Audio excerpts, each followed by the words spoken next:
नमस्कार। आप देख रहे हैं स्टार बिहार न्यूज और मैं हूं रंजीत मिश्रा। देखिए, आज रीगा के किसान भवन में राजद के प्रदेश प्रवक्ता, शिवहर लोकसभा क्षेत्र से राजद के प्रबल दावेदार उम्मीदवारी को लेकर प्रबल दावेदार रितु जायसवाल जी के पति आईएएस अधिकारी अरुण कुमार सर रीगा के किसान भवन में राजद के कार्यकर्ताओं के साथ बैठक करने पहुंचे हैं। और आप देख सकते हैं, आज रीगा पहुंचकर रीगा चीनी मिल के मुद्दा को लेकर कई लोगों ने इनसे शिकायत की है कि सरकार के द्वारा रीगा चीनी मिल को नहीं चालू कराया गया, जिसको लेकर हजारों इंप्लॉय बेरोजगार हो गए। रीगा क्षेत्र प्रभावित हो गया, 50,000 किसान प्रभावित हुए। वहीं रीगा बाजार सुनसान पड़ गया है। क्या कहेंगे सर?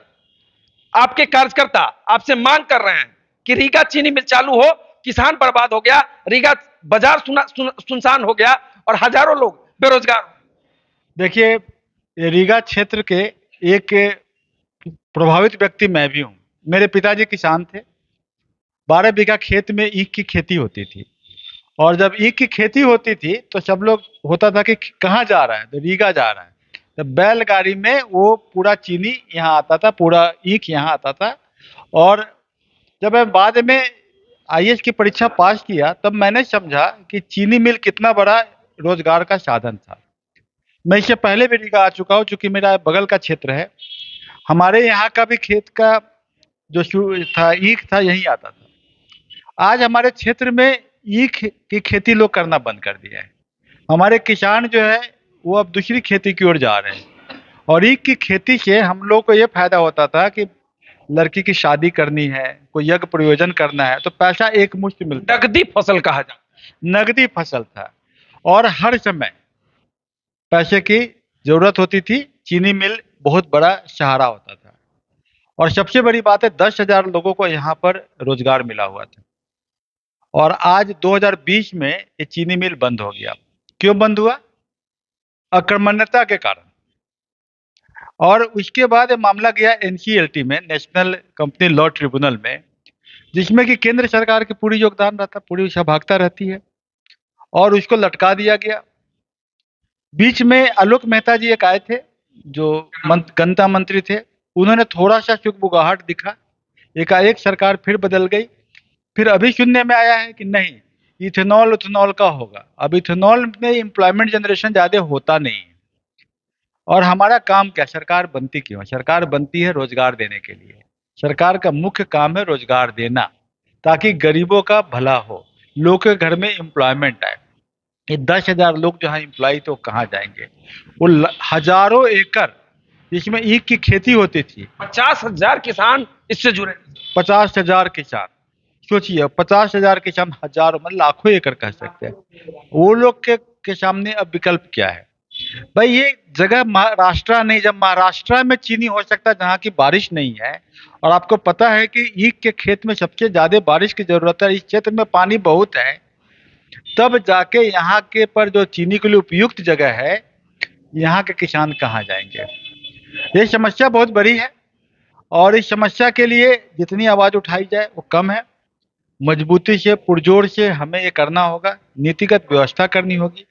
ये मामला उठाने वाला सदन में एक ऐसा व्यक्ति चाहिए जो कि ग्रामीण परिवेश के चीजों को जानता हो। और हमें लगता है कि रितु जायसवाल जो एक दावेदार हैं, वो मुखिया रही हैं, किसानों के साथ जुड़ी हुई है। उसके ससुर के यहाँ भी 12 बीघा खेत में ईख की खेती होती थी, तो उसको सब पता है कि किसानों की समस्या क्या है। और मैं खुद सिविल सर्वेंट रहा हूँ, कमिश्नर रहा हूँ। उनको पता है कि कानूनी प्रक्रिया कैसे की जाती है एनसीएलटी में, और उसको पता है कि संसद में आवाज कैसे उठाई जा सकती है। एनसीएलटी में कहा जा रहा है कि मामले को फंसा कर 4 साल से लटकाया गया है, जल्दी निष्पादन नहीं किया जा रहा है। क्या करेंगे सर आप लोग? आवाज को अगर सदन में पहुंचती हैं मैडम, तो क्या करना? यही मैं बोलना चाह रहा हूँ कि सदन में चीज अगर तथ्यपरक ढंग से रखा जाए, और कानूनी रूप से एनसीएलटी में अपीलेट ट्रिब्यूनल में उसको ले जाया जाए, और उसको सुप्रीम कोर्ट के द्वारा हमें डिसाइड करवाया जाए, इस यहाँ के डॉक्यूमेंट को बहुत ढंग से रखा जाए। इसके लिए आपको यहाँ को, शिवहर को, एक बहुत सही जनप्रतिनिधि चाहिए, जो चीज़ों को बारीकी से किसान स्तर से लेके, प्रशासनिक स्तर से लेके, और आपको लोकसभा स्तर तक ला सके। तो ये समस्या का एक समाधान बहुत आसानी से मिल सकता है। जरूरत है एक जनप्रतिनिधि एक ऐसा हो जो सदन में, लोकसभा में इस बात को उठाया, चूंकि ये केंद्र सरकार का मुद्दा ज्यादा है। एनसीएलटी मतलब केंद्र सरकार, राज्य सरकार आपकी तो जरूरत है ही, राज्य सरकार उसको इम्प्लीमेंट करे और केंद्र में सदन में आवाज बुलंद करने वाला एक आवाज चाहिए वहां पर, ताकि ये काम हो सके। और ये सुनहला मौका है, 60 दिन का समय है, बस एक उंगली दबाना है और आपकी समस्या का समाधान की शुरुआत जो है हो जाएगी, शुरुआत हो जाएगी। कार्यकर्ता आपके बड़े उत्साहित है सर, राजद के कार्यकर्ता के साथ बैठक आप कर रहे हैं, बड़े उत्साहित है और कह रहे हैं कि अब की बार रितु जायसवाल, क्या कहें? देखिए, रितु जायसवाल एक ऐसी शख्सियत है जिसके साथ एजुकेशन जुड़ा है, शिक्षा जुड़ा हुआ है, जिसके साथ ग्रामीण क्षेत्र में पल्ली पर बैठने का, चटाई पे बैठने का, झोपड़ा में बैठ के काम करने का, मुखिया का एक अनुभव जुड़ा हुआ है, और दिल्ली के सबसे बड़े प्रशासनिक बंगले में रहने का भी उसको मौका मिला है। प्रशासनिक अधिकारियों के बीच में चीज़ों को कैसे किया, तो उसका भी उसको अनुभव है। एक ऐसी जनप्रतिनिधि है जिसको झोपड़ी से लेके, गांव के जमीन और अमीन के मामला से लेके, और नॉर्थ ब्लॉक और साउथ ब्लॉक में क्या होता है उसके बारे में उसको आइडिया है, क्योंकि मैं 22 साल तक दिल्ली में रहा हूँ। मैं विजिलेंस में विजिलेंस में था, मेरे साथ 13 मंत्रालय जुड़े हुए थे, तो घर में चर्चाएं होती ही रहती है। अब किसान की पत्नी को किसानी आ ही जाता है, क्या सही बात है कि नहीं? अधिकारी को के पत्नी को ऑफिस के बारे में जानकारी मिली, आधे से ज्यादा चीजों के बारे में जानकारी, क्योंकि घर में भी फाइल आता है, फाइल देखते हैं, कुछ चर्चा और परिचर्चा होते रहता है, वो पता लग जाता है। तो प्रशासनिक दक्षता उनमें सुन सुन के ही आई है, जानती है। तभी तो सिमाहिनी पंचायत में मुखिया की योजनाओं से 40 गुना ज्यादा काम वो करवा ली, राष्ट्रपति अवार्ड ले ली मैडम, क्या कहें? एक ऐसा पंचायत जिसमें कहीं से रास्ता नहीं था, वहाँ आजकल सभी जगह से जाने का रास्ता है। एक ऐसा पंचायत जहाँ 40,000 रुपये कट्ठा जमीन बिकता था, आज वहाँ 4 लाख रुपए कट्ठा जमीन रोड के किनारे बिक रहा है। पहले किसान को अपनी बेटी की शादी करने के लिए 2 बीघा जमीन बेचना पड़ता था, अब 2 कट्ठा बेच के काम हो जा रहा है। तो ये काम किसने किया है? रितु जायसवाल ने सिमाहिनी पंचायत में किया है। अब ये किसान कब तक जमीन बेचकर अपने बेटी का शादी करे सर? कब ऐसा समय आएगा कि उन्हें अपने जमीन को ना बेचना पड़े बेटी के शादी में, पिताजी के श्राद्ध में? देखिए, अब किसान की जो स्थिति बनी हुई है, मैं राजनीतिक कमेंट नहीं करना चाहता। किसान की आमदनी सुना था कि दुगुनी हो जाएगी 2022 में। अब इसमें मैं कुछ बोलूंगा नहीं, है ना? बोलना तो पड़ेगा, चुनावी संकनाद हो गया है सर, चुनावी संकनाद हो गया है, राजद के कार्यकर्ताओं के साथ आप बैठक कर रहे हैं तो बोलना तो पड़ेगा ही, बिना बोले तो राजनीति में काम नहीं चलता है। जी देखिए, आमदनी डबल हुई है कि नहीं हुई है, अब किसान हमारी बात क्यों रहे होंगे, तो हंस ही रहे होंगे, वो समझ रहे हैं। हम उनसे ज्यादा कोई और नहीं जानता कि उनकी आमदनी डबल हुई है कि नहीं। हम महंगाई डबल हुई है कि नहीं उसके बारे में उनसे पूछना होगा। पेट्रोल का दाम बढ़ा है कि नहीं बढ़ा है, उनका जीवन स्तर का जो खर्च है, वो खर्च के बाद बचत कितनी है, वो उनके बारे में वो जानते हैं अच्छी तरीके से।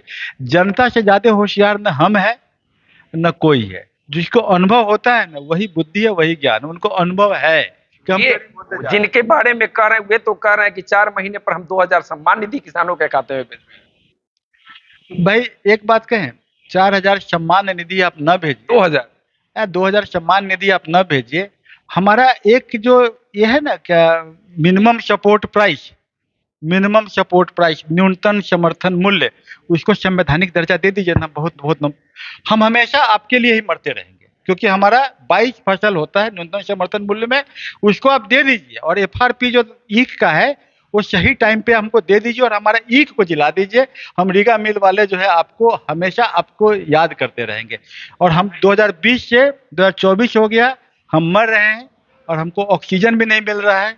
तो भाई जनता समझ रही है ना, जनता समझ रही जी। तो चलिए इस वीडियो को हम समाप्त करते हैं। आईएएस अधिकारी, राजद के प्रदेश प्रवक्ता रितु जायसवाल जी के पति हैं, राजद के कार्यकर्ताओं के साथ आज रीगा के किसान भवन में मीटिंग कर रहे थे, बैठक कर रहे थे, और यहाँ के किसानों ने मांग कर दिया है कि रीगा चीनी मिल हमारा 2020 से बंद है, जिसको चालू करवाया जाए, जिसको लेकर सर ने कई बातें अपनी बातों को रख दी है। वही इनका कहना है कि किसानों को एमएसपी दे दीजिए और किसान जो है आपको सदैव बधाई देते रहेंगे। चलिए इस वीडियो पर आपकी क्या प्रतिक्रिया है, कमेंट करके जरूर बताएं।